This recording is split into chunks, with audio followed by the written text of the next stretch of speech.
Olá, Cataventes! Sejam muito bem-vindos a mais um episódio do Catavento Cast. Hoje a gente vai falar um pouquinho sobre os desafios e os perrengues da psicologia hospitalar. Muito prazer! Para quem já viu os outros episódios, estamos aqui eu, enquanto host, junto com Thalia. Ela vai se apresentar um pouquinho também. Mas a gente está com duas convidadas maravilhosas. A Thalia vai falar um pouquinho delas, para a gente poder falar um pouquinho sobre essa temática gostosa de falar, mas difícil de conviver no dia a dia. Então, hoje, a proposta é a gente falar um pouquinho sobre os diversos desafios, porque eu vejo que as pessoas enaltecem a psicologia hospitalar e esquecem que tem muitas coisas no dia a dia ali que deixam a gente de cabelo em pé e que a gente precisa de terapia e que a gente tem que lidar com os nossos e não viver só nessa função instituição, tá? Então, coloco isso enquanto perrengue, porque quando a gente fala de perrengue, parece que é algo que o paciente raramente tá, meus amores? Já antecipo o spoiler aqui. Então, Thali, se apresente nossas convidadas. Olá, pessoal. Bom ter vocês aqui com a gente. Muito feliz de estar gravando mais esse episódio. Para esse podcast, a gente chamou umas convidadas que vocês já viram em um episódio, mas que a gente achou importante também trazê-las, né? Entendendo a repercussão da vida profissional delas, né? O quanto elas se dedicaram, enquanto elas têm aí de carreira também, né? Uma tem quase 9 anos, outra tem mais de 20 anos. Então, com certeza, já vivenciaram vários desafios e vários perrengues, né, durante sua atuação e vão vivenciar aí durante muito tempo, né? Então, para esse episódio, a gente chamou a Uli, né, e chamou a Cláudia para poder também conversar com a gente. Sejam bem-vindas mais a um episódio. Muito feliz de estar com vocês aqui. Olá! Hello! Estou desorientada. O perrengue já começou aqui, gente, do nervosismo. É para aprender ao vivo o que é o perrengue. Quem sabe faz ao vivo. Quem sabe faz ao vivo. Mas, meninas, me contem um pouco, assim, todas nós, 4, trabalhamos no contexto do Sistema Único de Saúde, né? Então, a gente tem alguns perrengues institucionais que a gente vai lidando, perrengues de equipe. Falem um pouquinho. Eu vou começar com o perrengue para depois ir pro desafio, porque o perrengue é mais engraçado. Prende a atenção de vocês aqui com a gente. Então, me contem, se teve algum perrengue ou vários perrengues que acontecem mais ou que chamam mais a atenção de vocês e que vocês, no final do plantão, além de saírem exaustas, saem rindo para não chorar, propriamente dito. Eu já vou rir desde já. Eu vou fazer a piada que eu fiz há pouco, né? Então, hoje, lá no ambiente de trabalho, eu falei assim, porque eu vou participar de um podcast, vou falar sobre o perrengue do psicólogo hospitalar. E aí, o perrengue do psicólogo hospitalar é o médico. Polêmica! Polêmica! Já iniciei hablando. E aí, Claudinha? Muitos perrengues, viu? Muitas coisas. E vou contar para vocês. Imediatamente, quando vocês falaram do tema, a primeira coisa que veio na minha cabeça foi uma situação muito... Hoje eu avalio por outro prisma, né? Mas na época foi muito sugêneres, né? A minha instituição não tinha psicóloga, ela tinha uma psiquiatra. Ela saiu e eu entrei, né? E eu me lembro de eu atender um paciente que estava em acompanhamento com ela. E aí eu me apresentei, fui lá, né? Para fazer o atendimento do paciente. E no final ele saca, né? Da receitinha, diz... eu preciso da receita. E eu fiz assim, mas eu sou psicóloga, eu não faço, né, medicação e tal. E ele faz assim, que troca horrível que fizeram aqui. Tiraram alguém que não... tiraram uma pessoa que passa remédio, cuida da gente, pra botar você que só faz falar. Oh, meu Deus do céu. Sim. Né? Então, assim, já começou nessa condição de que, assim, muitas vezes o público não sabe exatamente o que o psicólogo faz, né? A própria equipe não sabe o que o psicólogo faz, né? E aí, se você não começa a fazer um demonstrativo desse trabalho, inclusive poder fazer psicoeducação com o paciente, com a família, você não trabalha, né? Porque eles têm muita noção, ainda muito preconceituosa, melhorou bastante, viu, gente, quando eu comecei, muito, mas ainda tem essa noção, né, de que psicólogo é pra maluco, psicólogo, né, é uma pessoa que vai adivinhar os seus pensamentos. Um oráculo. Né? Todo mundo vai é te dar psicólogo, conselho. todo mundo tem um pouco de psicólogo. Isso, vai te dar conselho, vai dizer quais são as diretrizes que você vai seguir, né? E no processo, isso acaba sendo, às vezes, um impedimento muito grande, né? Por outro lado, quando você consegue, né, trazer o paciente, trazer a família E principalmente, quando você consegue fazer um bom enlace com a família, A coisa flui de a outra coisa ordem. flui, né? Eu acho que esse é um perrengue importante, né? Esse é uma situação difícil quando as pessoas, na verdade, elas têm umas crenças muito limitantes e muito mal colocadas em relação à questão de qual é o papel do psicólogo, qual é o trabalho que ele desenvolve. Isso me lembra um perrengue que eu tive semelhante assim, sabe, Cláudia? Se a gente compra esse engodo da equipe, eu compro engodo do paciente, do que a gente tem que dar algo em troca de uma receita, de medicalizar, né? A gente acaba desfazendo da nossa principal ferramenta, que é a escuta. E aí eu tava numa discussão de equipe, né? No corredor do hospital. E aí o médico falou assim, porque tem que ver com a família, tal coisa e tal coisa. E a enfermagem pontuando. E aí, no alto, no ápice da discussão, o médico falou assim, eu não posso escutar a paciente porque eu não tenho tempo para isso. O psicólogo vai porque o psicólogo tem tempo de conversar. Aí eu... Primeiro, respirar fundo. Contar até Necessário. 10 ou 15 Ou E 50. ou 50. Vamos chegar a 100 para ficar um denominador comum. Não pode perder o time também. 75, então. Aí eu respirei fundo e falei assim, então, veja só, eu também não tenho tempo de conversar. Porque o que eu faço não é uma mera conversa. Inclusive, eu também, né, tô na mesma condição que você. O que eu faço é diferente de uma conversa. Eu escuto o paciente com a minha técnica e, a partir daí, desenvolvo intervenções que vai propiciar ao paciente ter uma elaboração psíquica do que está acontecendo diante do seu sofrimento, diante do adoecimento. Não é uma mera conversa sabe? Eu vou ali, o psicólogo conversa com o paciente. Não é uma conversa. A gente conversa com mãe, a gente conversa com um amigo, a gente conversa com uma equipe. Exato. Que tem julgamentos, que tem crenças envolvidas, né? Tem todo o repertório da pessoa que tá ali compartilhando Sim. essa conversa com você. Diferente de quando a gente faz no hospital. Que nossas crenças, nossos julgamentos, tudo tem que suspender a priori, né? De a gente não afetar a nossa relação com o outro. Então a gente precisa deixar claro, a partir de uma consequência das nossas intervenções, o que de fato a gente faz para amenizar os perrengues. Sim.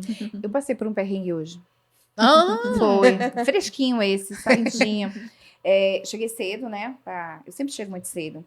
E aí, uma técnica de enfermagem foi falar comigo. O mastologista tá te procurando, quer falar com você. Teve uma paciente que não tá bem. Aquela história, né? Eles não têm, né, como acolher esse sofrimento inicial. E tá querendo que você atenda a paciente. Ok. Eu, por acaso, encontrei com ele, né? E ele, ele fala com você. Né? Porque tem uma paciente, ela não recebeu bem o diagnóstico, e eu fiquei pensando, quem recebe bem o diagnóstico, né? Mas tudo bem. E aí, eu penso que você pode ajudar, né? Eu agora vou precisar da ajuda dos universitários. Eu disse, entende? sim. Então, assim, ainda é uma coisa um pouco jocosa, ainda é uma coisa um pouco depreciada, ainda é como se fosse assim, né? Tá, vai lá fazer alguma coisa que eu não sei fazer, eu não tenho tempo de fazer, né?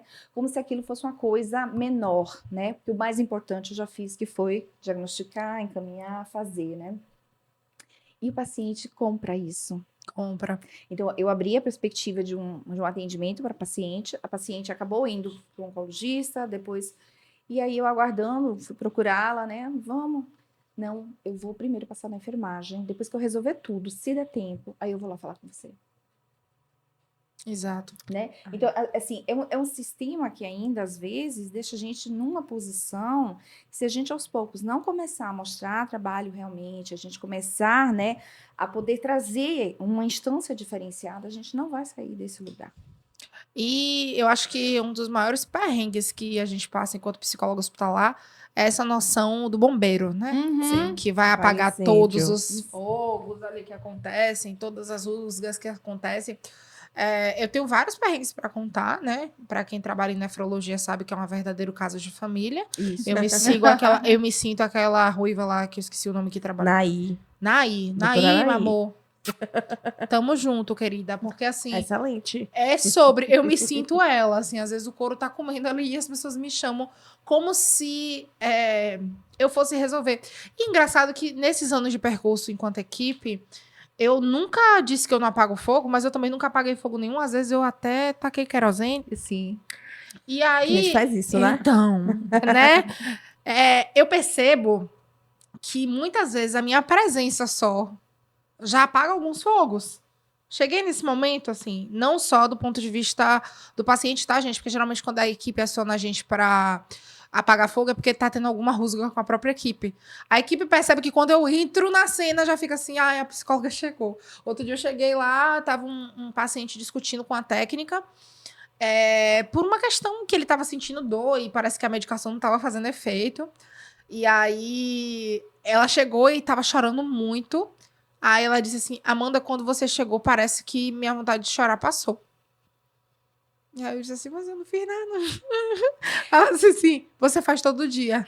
Você tá aqui com a gente, né? E eu sei que, assim, você vai acolher ele ali e talvez ele se queixando com você, ele não me maltrate. Porque tem essa questão também, né? Que eu acho que, para além das questões da atuação da equipe multiprofissional, como você disse, a coisa da desvalorização não chega só para psicologia. Sim. Né? Os técnicos de enfermagem sofrem muito. E, às vezes, eu percebo que... Por favor, fica aí a dica, tá, gente? Pra vocês não terem mais perrengue, se deem bem com a enfermagem, senão lascou.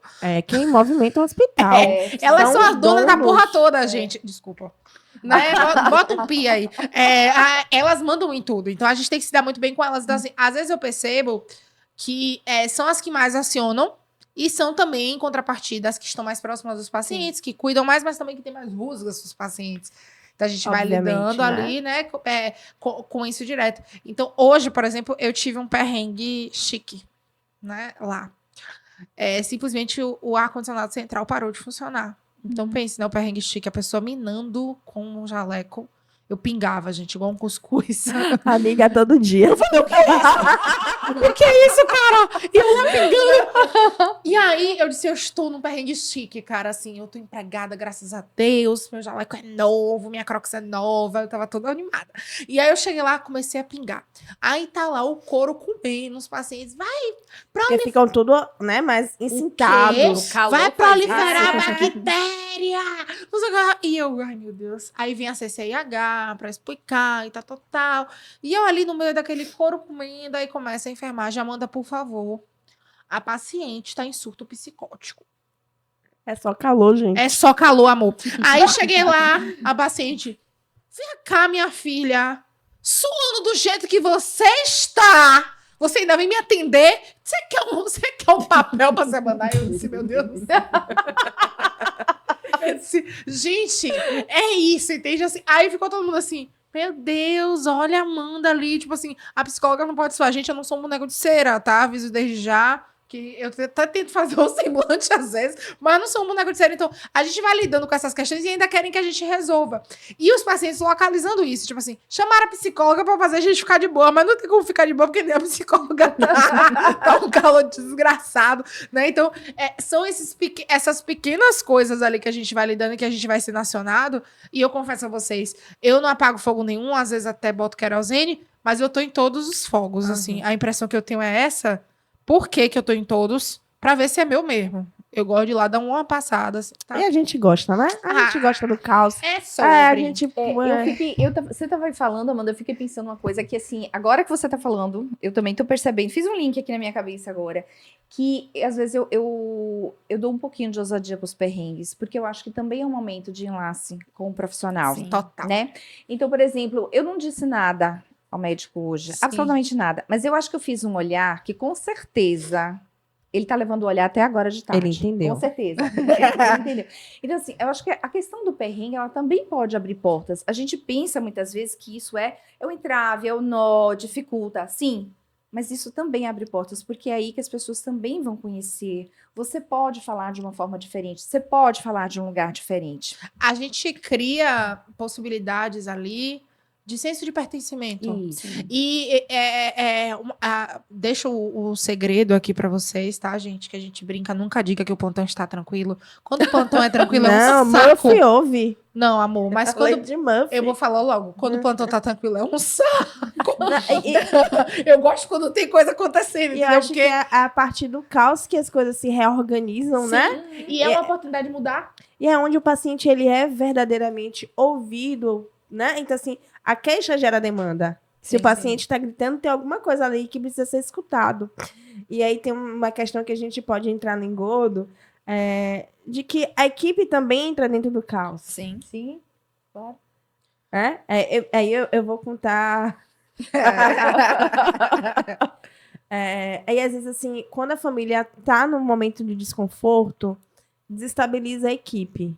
E a equipe não sabe lidar. Não. E aí, tipo, teve um momento em que o paciente estava com as diretivas, estava tudo organizado. E aí o paciente para, a equipe entra no engodo da família, caos, vou fazer alguma coisa, vai reanimar. E aí a equipe reanima, e o paciente volta e fala assim, não me tube não. Deixa eu morrer em paz. Eu não falei que eu queria morrer em paz. Uhum. Né? Então, assim, às vezes a gente acaba comprando aquilo como uma verdade. A gente entra no caos e acho o máximo legal do psicólogo é que ele consegue ver o caos fora do caos. É Sim. ver a ilha fora da ilha. É o que a gente né? chama do olho do furacão, né? Tudo tá acontecendo e a gente tá é. ali no meio calmo, conseguindo observar as coisas. E aí a gente precisa entender também, um paralelo com isso, é de que a gente também é equipe. Sim. A gente vê o caos fora do caos, porque a gente tem ferramenta e a gente aprendeu a fazer isso na faculdade. Mas isso não significa que a gente tá alheio a essa equipe. A gente pertence a essa equipe. E aí, quem nunca ouviu... psicóloga, eu tô precisando de uma psicóloga na equipe. Escutei hoje 2 vezes. Aí sabe o que eu falo? Eu tenho um jargão. Eu chamo a psicóloga pra psicóloga. Ela também tá precisando. Porque se a gente compra isso, a gente quer nesse gosto, não, vou atender o médico, eu vou atender a enfermeira, porque a partir daí eu vou conseguir alguma coisa em troca e vou me inserir na equipe. Não. Isso é um desastre. Isso é um desastre. Então, a gente precisa entender que, por mais que a gente esteja fora do caos, a gente enxerga o caos de fora, mas a gente está totalmente dentro. Sim. Né? A gente faz o manejo, a gente faz intervenções necessárias para que o caos e o perrengue se reorganize, mas a gente também é elemento participante daquilo. Sim. Para que a gente não caia na onda de os psicólogos sempre resolvem tudo. O psicólogo sempre está ali para resolver isso. Tem momentos em que a gente faz parte daquilo. Isso. Até porque o que é resolver tudo mesmo, né? Qual é o ponto de fim de uma determinada situação?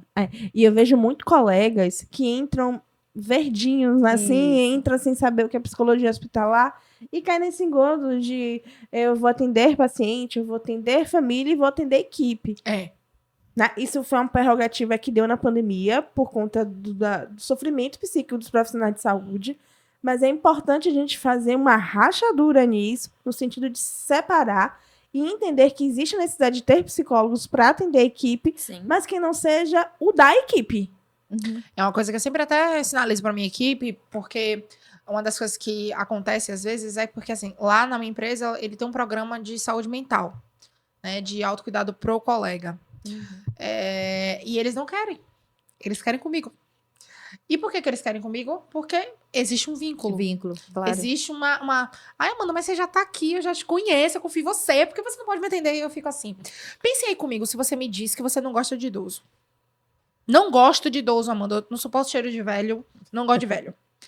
E aí, amanhã, tem um paciente idoso, velho, com cheiro de velho, você tá atendendo aqui.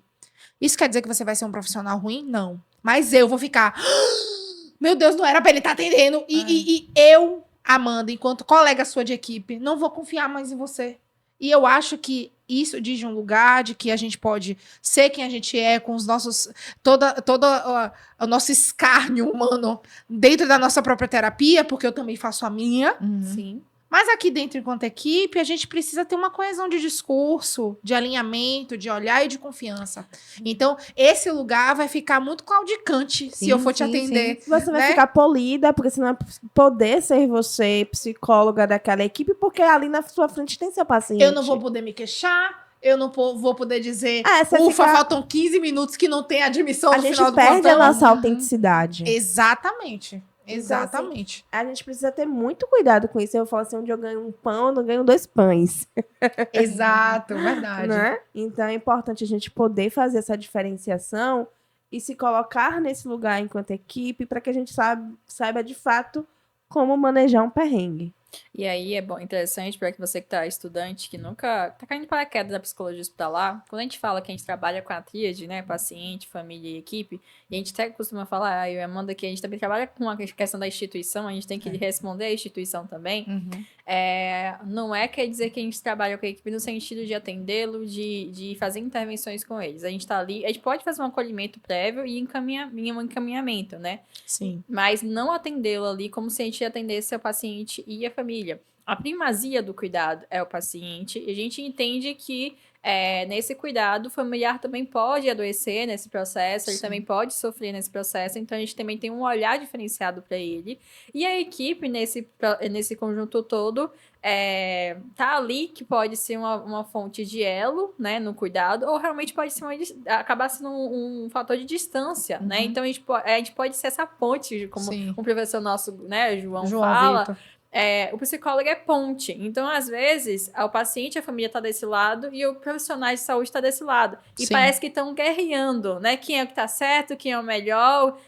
Mas aí o psicólogo pode ser esse fator de ponte e dizer assim, podemos juntos caminhar, né? E assim, por isso que a tríade é um triângulo, né? Então, assim, se faltar um lado, desmancha e nada dá certo. Deixa de ser, né? Deixa de ser. Então, por isso, quando a gente fala de que o trabalho com a equipe é importante, e a gente vai ter vários perrengues, as pessoas vão compartilhar aqui vários perrengues com a equipe, porque a gente está inserida diariamente nessa equipe. Se a gente não tivesse, a gente está sendo uma pessoa que nem é vista ali, que nem é considerada, porque se você não tá dentro da equipe ali, vendo todos o caos acontecendo, é porque eles não estão vendo você como profissional de referência enquanto psicólogo, né? Que pode chamar você, mas quando te chamar, você também pode psicoeducar e dizer assim, ó, eu acho bacana que você me chamou para essa intervenção, né, para essa situação, mas eu acho que a gente pode pensar juntos enquanto equipe como resolver essa situação, né? A gente pode articular, a gente pode conversar aqui para poder ver qual é o melhor caminho a se seguir. Não é só eu que preciso tomar essa decisão. Eu vejo muito esse cenário quando um paciente está chorando, né, assim, porque recebeu um diagnóstico difícil ou porque sabe que está em processo, né, de finitude, e aí a equipe já aciona a psicologia, o paciente está chorando, e a gente tem que intervir assim, tá tudo bem, ele pode chorar. ele pode chorar. Tá previsto, inclusive. Se não fosse. Se fosse você nesse lugar, você também não choraria, né? Então a gente precisa fazer essas intervenções com a equipe no sentido de tentar se chacoalhar ela. Pera aí, você escolheu estar aqui, né, enquanto profissional. O paciente, não. Ele gosta de estar na casa dele, com a família dele, fazendo as coisas que ele gosta de fazer. Então, trazer esse lado de que a gente tá na equipe, mas a gente também tá um pouco fora dela, porque se a gente misturar as coisas, eu vejo muito, vamos ser amiguinhas. Ok, você pode ter uma relação afetiva com os colegas de trabalho fora do trabalho, né? Assim, a depender de como você vai lidar com isso também. Mas quando você tá ali enquanto profissional no trabalho, você tem que entender que às vezes você vai ter que puxar a orelha, às vezes você vai ter que pontuar. E quando há só amizade... Ou muitas vezes até se abster, né? Porque Ó. muitas vezes solicitam que a psicologia dê algum parecer de alguma coisa e às Isso. vezes a gente não Não tem. é É pensar disso. que nada também é rígido, né? Exato. Assim, eu tenho 9 anos de formada, algum tempo já no Roberto Santos, e a gente tem uma família lá dentro, Sim. assim, porque a gente passa muito tempo Junto. Mas Mais lá Nada do que que em na casa. tem gente lá que tem 2 vínculos, então passa mais tempo dentro do hospital do que na própria casa. Sim. É verdade. E aí, o que acontece? A gente precisa também escutar o colega no lugar de colega. Sim. Isso. É só pontuar e saber qual lugar e qual papel você está perpassando. E Tá estabelecer exercendo ali. isso para o outro. Isso. Colocar A gente limites. precisa ter o lugar de cuidado. O lugar em que a gente fala assim, aqui é um lugar protegido. Aquele momento que você vai lanchar ali com o seu colega, é um Sim. momento de respiro para você aguentar o Sim, processo que sim. você vivenciou juntos. E fico pensando uma coisa também, assim, nesse tempo todo. Eventualmente, você fazer um acolhimento a um colega, você fazer uma escuta até diferenciada, não significa que você está fugindo desse papel, Isso. né? Às vezes... Até porque a gente pode direcionar melhor ele. Isso, Sim. né? Então, assim, eu me lembro de uma vez, logo que eu entrei, pouco tempo depois que eu entrei, gente, eu não tinha ideia das coisas. Olha sério, agora pensando, aonde que eu me metia? Me pediram fazer uma reflexão sobre a questão da morte, vai eu, né? Toda empolgada. toda empolgada. Aí eu me lembro que eu fiz uma dinâmica que eu coloquei vários papeizinhos numa caixinha, e que todos os papeizinhos falavam de alguma coisa relativa à morte, né? E aí, lá para as tantas, uma médica me tira a Ave Maria. Sim. Né? Então, Santa Maria, Mãe de Deus, rogai por nós pecadores, agora e na hora da nossa morte. Nossa, Amém. Gente, nossa, vocês não têm noção. Sabe o que é assim? A pessoa desmoronar, Sim. cair e poder, né, falar de um luto Sim. por uma paciente de não sei quantos anos antes Imagina. que ela não tinha, né? Processado. Então, assim, aí você fala assim, Cláudia, você atendeu? Não, mas houve um acolhimento. Sim. Naquele momento, aquilo era uma necessidade, aquilo era uma questão. Então, o fato de você, às vezes, fazer esse acolhimento, você ofertar até um suporte, não significa que você está saindo desse Perfeito. papel. Acho que para além de Né? psicólogo é sobre ser humano. Isso. Você ser né? colega, você compartilhar com pessoas Isso. e você estar ali. Até porque muitas vezes a gente mesmo precisa de acolhimento dos Isso. A nossos gente também tem colegas. nossos lutos, Exato, né? nossos processos. Assim, eu fui atender uma paciente e do lado não era a paciente que eu ia atender, não. Porque eu atendo através de interconsulta específica de cuidados paliativos. E aí eu me deparo com uma paciente de 28 anos, pós-AVC, abandonada pela família, Ai, meu Deus. numa situação de cuidado muito precária mesmo. E aí a gente se coloca naquele lugar. Para mim foi uma cena muito ruim que grudou em mim. Uhum. Assim, velho, eu tenho que me cuidar pra não ter um AVC, porque é algo que tá todo mundo, né? Ninguém tá ileso disso. Não, e a gente faz cola, né? Exato. E assim, ninguém tá ileso disso. Você olha, e você começa. Acho que o maior perrengue que a gente passa é quando a gente começa a olhar pra dentro. Sim. A gente, na morte, o mais difícil de olhar pra morte do outro é reconhecer a nossa própria morte. A gente olha para o adoecimento ali do outro, a gente revela a nossa qualidade de vida. Sim. E aí a gente começa a repensar algumas coisas, sabe? Quando eu estava logo estagiando, quantos pacientes eu não levei para o meu travesseiro? Uhum. Sim. Né? Até hoje. Sim. A gente vai precisando ir trabalhando e ressignificando, dando sentidos ao nosso trabalho, a cada pessoa que passa e vai modificando o nosso modo de ser, Claro. né? A nossa existência vai se modificando. A gente não sai ileso das relações, dos Não. vínculos que a gente cria. Não. Se sair, tem alguma coisa errada. E é assim. uma dificuldade que a gente passa, assim, e aí eu vejo as pessoas, como é que vocês conseguem fazer isso? E aí é um trabalho interno muito grande que a gente precisa Terapia fazer. toda semana, toda E aí é um quinta-feira. trabalho de saber se distanciar e saber se aproximar Sim. na devida distância possível para poder ter um trabalho humanizado, um trabalho bacana, Sim. mas também um trabalho que te proteja emocionalmente. Uhum. E acho que se a gente faz uma entrega total e entra naquilo, tipo, eu preciso resolver isso, eu tenho que pensar nos meus pacientes. E aí eu tenho o meu mecanismo de defesa, que é o trabalho de plantão terça, quinta e sexta. E aí, sexta-feira, eu apago, deleto. Total. Pergunte no final de semana se eu lembro o nome de algum paciente do hospital. Sim. Não lembro. Eu não lembro porque eu preciso viver o meu final de semana. Eu preciso organizar perfeito. minha vida. Exato. Terça-feira de manhã é que eu vou abrir o prontuário, que eu vou me reconectar com aquelas histórias. Sim. Porque é o meu espaço seguro. E a gente precisa criar o nosso espaço seguro, assim, para que a gente possa viver para além daquilo. E também a gente aprende a ser mais grato da vida. Assim, ai meu Deus. Falou assim, tava suando no hospital. Falou assim, amiga, deixa eu te contar uma coisa aqui. Segura aqui na sua mão. Não existe ar-condicionado. A gente sobe dessa escada porque a gente ainda tem problemas com elevadores. Porque é o elevador do paciente. Sim. E a gente vai perpassar pelo hospital inteiro. Então, do primeiro, quarto andar, ainda tem um intermediário. Então, são 5 andares. Ainda tem o subsolo. Então, a gente vai... Esse é um perrengue comum. Do dia a dia. É 8 mil passos. É 4, 5 Não, quilômetros. isso aí eu dou também. Teve um plantão que eu dei 11 quilômetros. Eu falei, não é possível, É cara. uma tem alguma coisa maratona. errada com esse Literalmente é uma maratona. relógio, né? Mas assim, é curioso você falar isso, que acaba, gente, que eu não sei se vocês estão percebendo, mas parece que se mistura um pouco os perrengues com os desafios, porque parece que uma coisa antecede a outra. Aham. O perrengue escancara o desafio, Sim. a impressão que eu tenho é essa. E aí você falou uma coisa que eu achei legal, a forma que você usou, o jargão que você usou, assim, onde eu ganho um pão, não quero outro pão. Eu não sei se vocês têm esse desafio de, às vezes, e aí eu coloco pra vocês que é um desafio muito pessoal, e eu não queria me sentir sozinha. De que Divida a angústia. eu queria.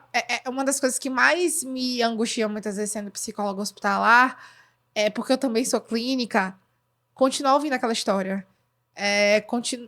Parece que a coisa cessa ali, e às vezes eu quero saber como é que a pessoa tá. Eu Sim. quero. Nem muitas vezes não precisa ser psicóloga da pessoa, porque também há uma incompatibilidade, um conflito de interesse Sim. da gente ser psicólogo. Mas às vezes eu fico querendo que a pessoa.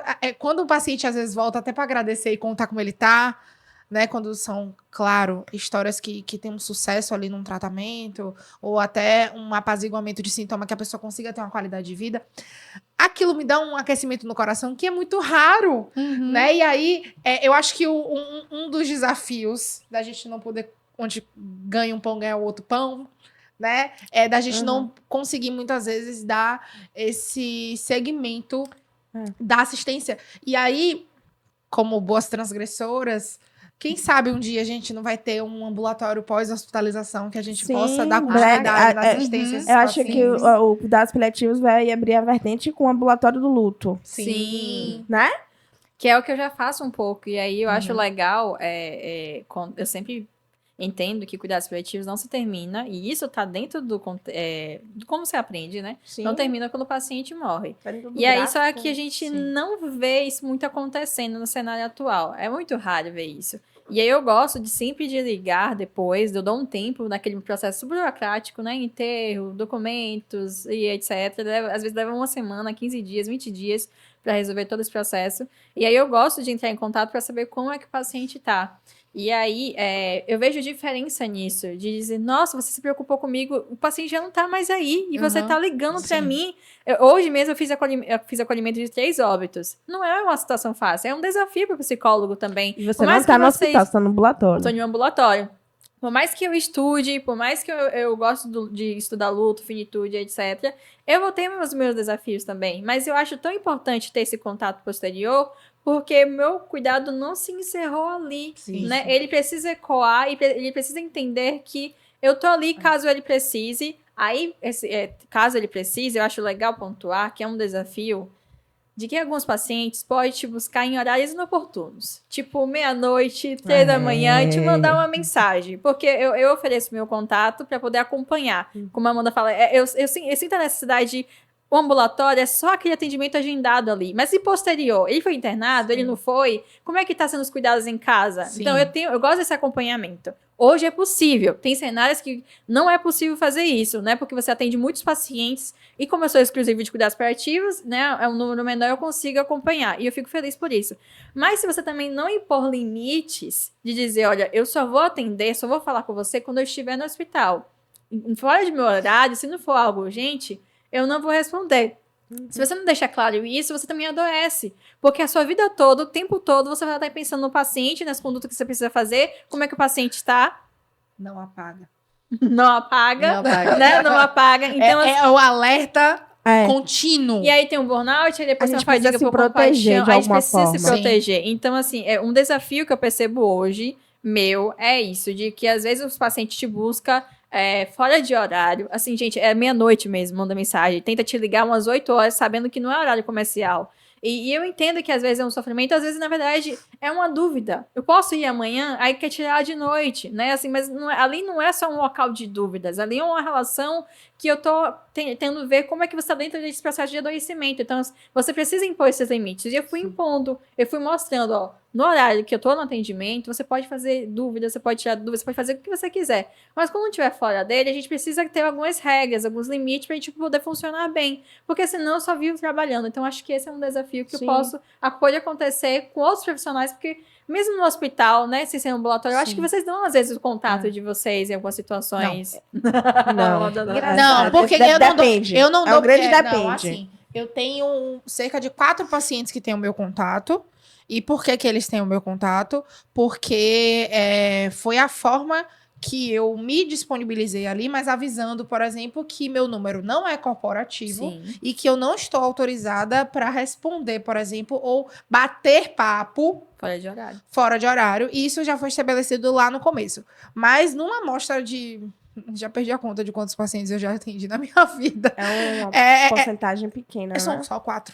E assim, ó, o que eu penso sobre isso é, tipo, o SUS, ele tá muito mais à frente do que o hospital particular. Porque no hospital particular, a gente não tem um posterior. Isso. Né? O paciente criou vínculo com você no hospital X, amanhã ele interna no hospital Y. Exato. Ou é transferido Né? porque não tem leito aqui, mas lá tem tal coisa. E não tem a transição de cuidado. Não. E a gente, no SUS, a gente consegue, por exemplo, estabelecer com o paciente de cuidados paliativos a carta de condolências. A gente consegue estabelecer um vínculo enviando para outro ambulatório. Um relatório, explicando todo o processo. Então, tem uma abertura maior no sentido de ter uma quebra de paradigmas e de um menor enrijecimento do cuidado que Sim. permite a gente poder ter esse tipo de acesso. Sim. Né? Então, no hospital particular, né, a gente tem um padrão, a gente tem que Isso. seguir a regra ouro, né? Senão o hospital não é credenciado. Não tem acreditação, Não tem acreditação. aprovada, É, entre outras coisas. que a gente não tem muito. Lógico que tem uma acreditação, porque tem todo o processo também no hospital Que, inclusive, é público. importante falar que os hospitais públicos também têm processo de acreditação, né? Mas a gente se Uhum. torna referência, né? A gente eu sou uma grande defensora do SUS. Eu acho que o Duas. SUS vai na 3 e frente. 4. Só que o grande problema é que o SUS não tem um recurso que o hospital particular oferece. Sim. Mas a teoria é criada no SUS, a técnica é desenvolvida no SUS e é aprimorada no particular por ter mais dinheiro. Isso. Perfeito. Mas a gente tá lá na frente. É. A gente puxa. Então, as políticas públicas são desenvolvidas no SUS. Sim. Então, eu participei das conferências pré-estadual, as conferências municipais de saúde, e somos nós que criamos a política. A política de cuidados paliativos acabou, né? Acabou de ser aprovada aí, tá para ser legitimada, e foi desenvolvida por nós. Sim. Eu tive a participação de defender numa conferência municipal, estadual Participar de nos saúde, votos, no que precisava ser aqui na de Bahia. defender aquilo ali. Então, assim, eu vejo que a população precisa ter mais essa legitimação, ter mais empoderamento desse lugar. Nós, enquanto profissionais, precisamos entender o espaço que nós ocupamos para, a partir daí, desenvolvendo e crescendo e criando essas relações de uma forma mais saudável, sabe? Então, a gente entendendo esse espaço que a gente pode criar em conjunto com a sociedade, com as pessoas que estão ali, vai nos dar um grande avanço de cuidado e entender que o SUS está à frente. Sempre. É legal você trazer esses desafios, que a gente também reflete também, assim, da mesma forma que a gente tem que lutar pelos nossos direitos enquanto pessoas e cidadãos, né, mas assim, a gente precisa também avaliar nosso direito enquanto profissionais. A gente vê aí, né, uma desvalorização enquanto financeiro, né, de salário, de carga horária, muitas vezes, né, assim, carga horárias adoecedoras. Então, a gente também precisa, enquanto profissionais, isso é um desafio que a gente precisa lutar, correr atrás também, né, que as coisas não vão acontecer se a gente não se posicionar. Se a gente aceitar, vai ter gente que vai aceitar trabalhar 40 horas, vai ter gente que trabalhar, né, 12 horas diárias, assim, a gente entende várias situações que a pessoa precisa fazer isso, mas que não é o saudável, não é, assim, depois de um tempo, cobra, né, a saúde cobra nesse sentido, assim, tá, você teve o tempo de descansar, aí quando estiver adoecido, você, poxa, poder ter passado mais tempo com a família. Mas tudo isso é por conta de que precisa de sobreviver, né? Mas não é aí, nem viver. eu concordo plenamente com você, Thalia. Eu acho que isso remete à coisa que a gente estava falando no episódio anterior,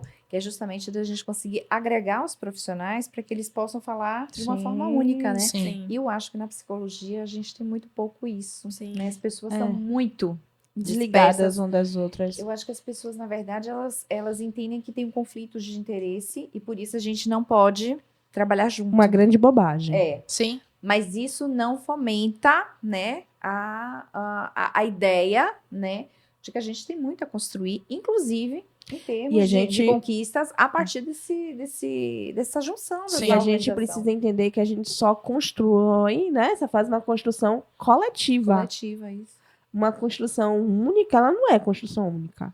Ela não se desenvolve, ela não cresce, ela não fermenta, Sim. né? Então a gente precisa pensar no coletivo, criar para o coletivo e vivenciar o coletivo. O andorinha não faz verão, né? O andorinha só não faz verão. Não. Nenhum. Mas, gente, queria agradecer, né, por esse momento, por esses perrengues, desafios. Eu acho que dá para fazer até parte 2, parte 3, parte 4.